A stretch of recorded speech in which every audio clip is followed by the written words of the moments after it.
Hi all, welcome to ஜிடிவைஸ் kitchen. First time நம்ம சேனலை பார்க்குறவங்க சப்ஸ்கிரைப் பண்ணிக்கோங்க. பக்கத்தில் இருக்க பெல் ஐக்கனை கிளிக் பண்ணிக்கோங்க. அப்போ தான் நாங்கள் போகிற வீடியோஸ் நோட்டிஃபிகேஷன் உங்களுக்கு வரும்.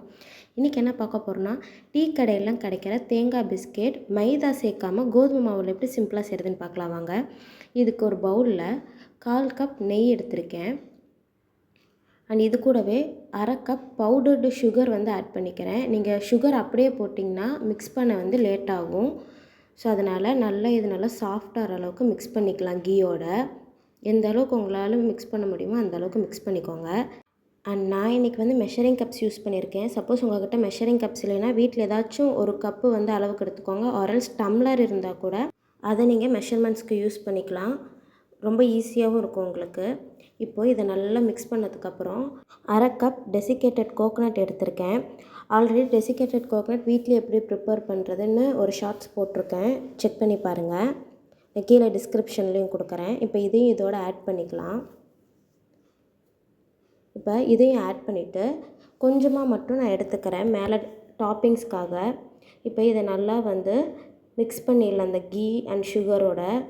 இது நல்லா மிக்ஸ் பண்ணதுக்கப்புறம் 1 கப் கோதுமை மாவு எடுத்திருக்கேன், அதையும் நான் ஆட் பண்ணிக்கிறேன். எல்லாமே ஒரே மெஷர்மெண்ட்ஸில் வந்தால் தான் கரெக்டாக வரும். இது கூடவே ஒரு 1/2 டீஸ்பூன் அளவுக்கு பேக்கிங் பவுடர் நான் ஆட் பண்ணியிருக்கேன்.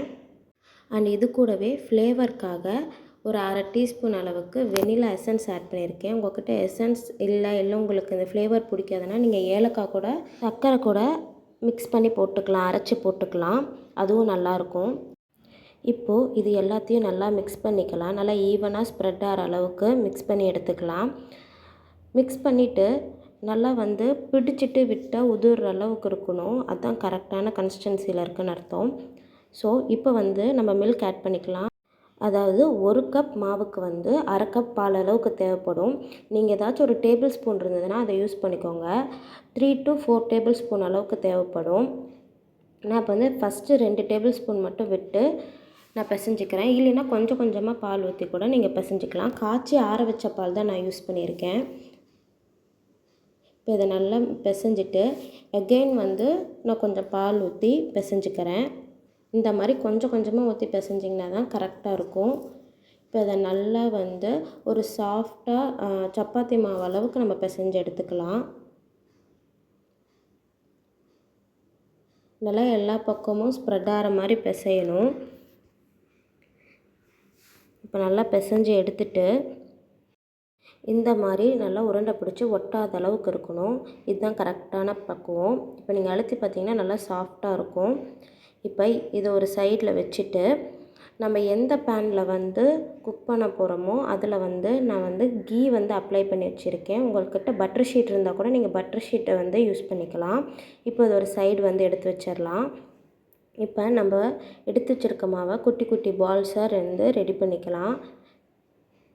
இந்த மாதிரி உருட்டிட்டு நல்லா ஒரு ப்ரெஸ் கொடுத்துட்டு சைடில் மட்டும் இந்த மாதிரி ப்ரெஸ் பண்ணி விடுங்க. அப்போ தான் நம்மளுக்கு கடைகளில் கிடைக்கிற மாதிரி பிஸ்கெட்ஸ் சைடில் அந்த கிறிஸ்பியாக கிடைக்கும். இப்போ இந்த மாதிரி எல்லா பால்ஸையும் உருட்டி எடுத்து வச்சுக்கலாம்.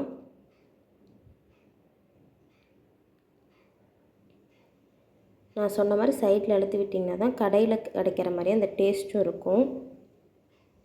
இப்போ ரெடி பண்ணியாச்சு. இதில் நம்ம எடுத்து வச்சுருக்க தேங்காவை மேலே லைட்டாக வச்சிடலாம்.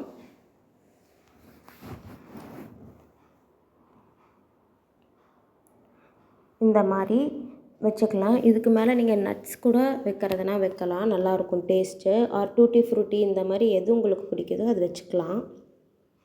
இந்த மாதிரி வச்சுட்டு நான் ஆல்ரெடி குக்கர் ஒரு 10 நிமிஷம் ப்ரீ ஹீட் பண்ணி வச்சுருக்கேன் லோ ஃப்ளேமில். இப்போ அதில் நான் ரெடி பண்ண பிஸ்கெட் பேட்டரை வச்சுக்கிறேன்.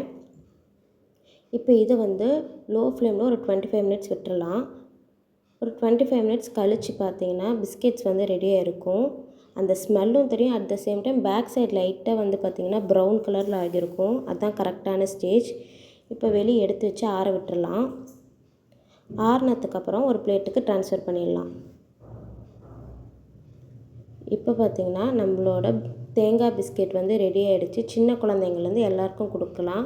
நல்லா க்ரன்ச்சியாக இருக்கும். அண்ட் இந்த பிஸ்கெட்டை ட்ரை பண்ணி பாருங்கள். ட்ரை பண்ணிவிட்டு எப்படி வந்திருக்குன்னு உங்கள் கமெண்ட்ஸை சொல்லுங்கள். அண்ட் இந்த வீடியோ பிடிச்சிருந்தா இந்த வீடியோக்கு ஒரு லைக் கொடுத்துருங்க. அண்ட் உங்கள் ஃப்ரெண்ட்ஸ் அண்ட் ஃபேமிலி மெம்பர்ஸ்க்கு ஷேர் பண்ணுங்கள். அண்ட் தேங்க்ஸ் ஃபார் வாட்சிங்.